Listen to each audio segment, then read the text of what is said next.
కేసులో కేటీఆర్ ఏసీబీ విచారణకు హాజరయ్యారు. ఈ సందర్భంగా కేటీఆర్ అరెస్ట్ అవుతారన్న ప్రచారం విస్తృతంగా సాగింది. జైలుకు వెళ్లాల్సి వచ్చినా రెడీ అంటూ కేటీఆర్ స్వయంగా ప్రకటించడంతో ఉత్కంఠ నెలకొంది. ఒకవైపు కేసీఆర్ ఫామ్ హౌస్ విడిచి రావటం లేదు. కవిత దాదాపు వేరుకుంపటి పెట్టుకున్నారు. కేటీఆర్తో హరీష్ రావుకి విభేదాలున్నట్లు పెద్ద ఎత్తున ప్రచారం జరిగింది. ఇలాంటి పరిస్థితుల్లో కేటీఆర్ అరెస్ట్ అయితే పరిస్థితి ఏంటని గులాబీ శ్రేణుల్లో గుబులు కనిపించింది. అయితే తనపై ప్రచారాలకు ఫుల్ స్టాప్ పెడుతూ కేటీఆర్ విచారణ సందర్భంగా హరీష్ రావు ఆయన వెన్నంటే ఉండటం ఆసక్తికరంగా మారింది.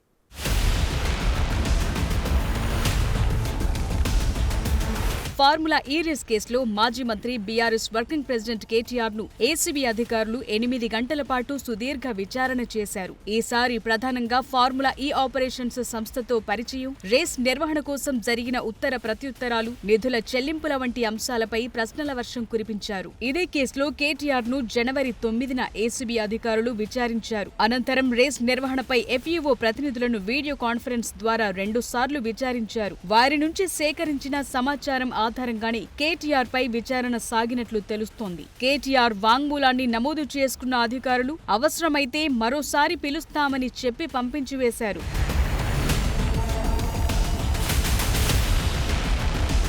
విచారణలో 2021 జనవరి నుంచి 2023 డిసెంబర్ వరకు వాడిన సెల్ ఫోన్తో పాటు ల్యాప్టాప్లను తమకు అప్పగించాలని అధికారులు కోరగా కేటీఆర్ అంగీకరించినట్లు సమాచారం. దాదాపు 8 గంటల పాటు 2-3 విడతలుగా ఆయన్ను ప్రశ్నించారు. మధ్యలో భోజన విరామం ఇచ్చారు. విచారణ తతంగం మొత్తాన్ని వీడియో చిత్రీకరించారు. ఆయన చెప్పిన వివరాలను నమోదు చేసి సంతకం తీసుకున్న తరువాత విచారణ ముగిసిందని, అవసరమైతే మరోమారు హాజరు కావాల్సి ఉంటుందని చెప్పి కేటీఆర్ ను పంపించారు. అక్కడ్నుంచి నేరుగా కేటీఆర్ బీఆర్ఎస్ కార్యాలయానికి చేరుకున్నారు.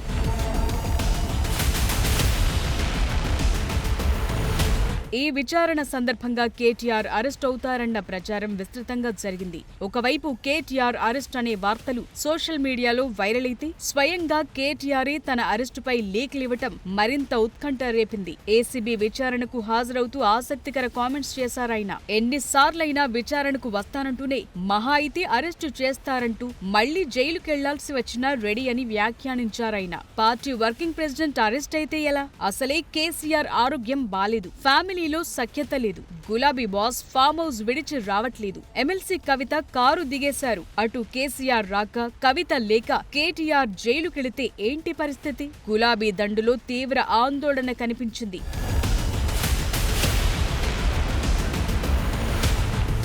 అయితే దానికి సమాధానంగా అన్నట్లు ట్రబుల్ షూటర్ గా పేరున్న మాజీ మంత్రి హరీష్ రావు వ్యవహరించారు. కేటీఆర్ హరీష్ రావులకు విభేదాలున్నాయని వార్తలు వస్తోన్న నేపథ్యంలో దానికి చెక్ పెట్టేలా హరీష్ రావు వ్యవహరిస్తున్నారు. కవిత ఎపిసోడ్ తో కేసీఆర్ కుటుంబంలో మొదలైన రాజకీయ విభేదాలు, బీఆర్ఎస్ లో మొదలైన రాజకీయ ఆధిపత్య పోరుపై పెద్ద ఎత్తున ప్రచారం జరిగింది. అందులో భాగంగా కేసీఆర్ దేవుడే కాని ఆయన చుట్టూ కొన్ని దయ్యాలు చేరాయంటూ కవిత చేసిన వ్యాఖ్యలు కేటీఆర్ హరీష్ లను ఉద్దేశించినవే అన్న ప్రచారం తెలంగాణ రాజకీయాల్లో గట్టిగా జరిగింది.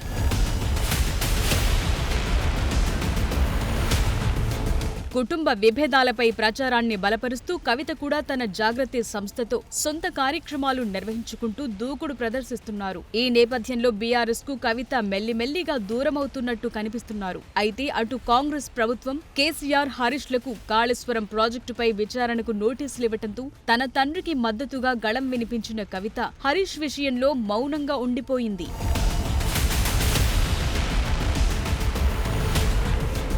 అలాగే ఇటు ఫార్ములా ఈ కేసులో కేటీఆర్ ను ఏసీబీ విచారించడం పైన కవిత రియాక్ట్ కాలేదు. దీంతో కవితకు ఇప్పుడు అన్న కేటీఆర్, మామ హరీష్ ఇద్దరు కూడా రాజకీయ ప్రత్యర్థులుగా మారిపోయారా అన్న అనుమానాలు మొదలయ్యాయి. ఈ నేపథ్యంలో నేడు ఏసీబీ విచారణకు హాజరైన కేటీఆర్ మీడియా ముందుకొచ్చి కాంగ్రెస్ ప్రభుత్వంపై విమర్శలతో విరుచుకుపడ్డారు.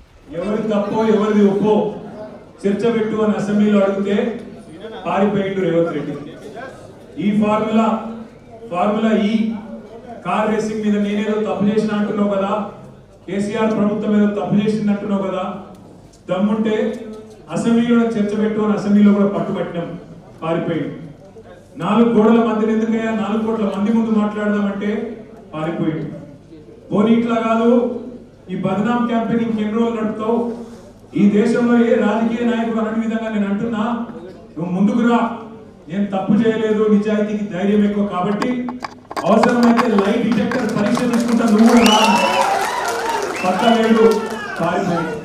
అయితే ఆ సమయంలో కేటీఆర్ కు మద్దతుగా హరీష్ రావు ఉండటం ప్రాధాన్యత సంతరించుకుంది. గతంలో కేసీఆర్ బీఆర్ఎస్ పగ్గాలను కేటీఆర్ చేతిలో పెడితే హరీష్ పార్టీని 2 ముక్కలుగా చీలుస్తారని, కేటీఆర్ ఎదుగుదలకు హరీష్ అడ్డుగోడలా నిలబడ్డారని ప్రత్యర్థులు విమర్శలు గుప్పించారు.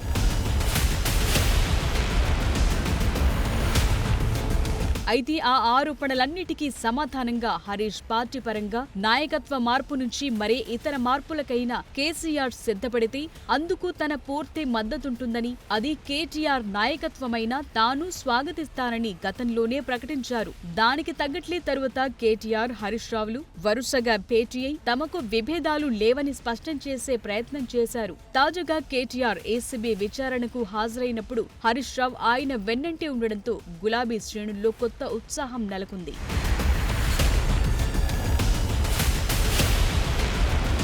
అటు కేటీఆర్ కూడా తన తండ్రి కేసీఆర్ తో సమానంగా హరీష్ కు ప్రాముఖ్యత ఇస్తున్నారన్న అభిప్రాయం వ్యక్తమవుతోంది. అందులో భాగంగానే కాళేశ్వరం వివాదంపై విచారణకు నోటీసులు ఇచ్చినప్పుడు కేసీఆర్ తో పాటు హరీష్ ను కూడా సమర్థిస్తూ రేవంత్ సర్కార్ పై కేటీఆర్ తీవ్ర స్థాయిలో విరుచుకుపడ్డారు. మొత్తానికి బీఆర్ఎస్ లో కవిత రేపిన చిచ్చు హరీష్ కేటీఆర్లను దగ్గర చేసిందా అన్న చర్చ మొదలైందిప్పుడు.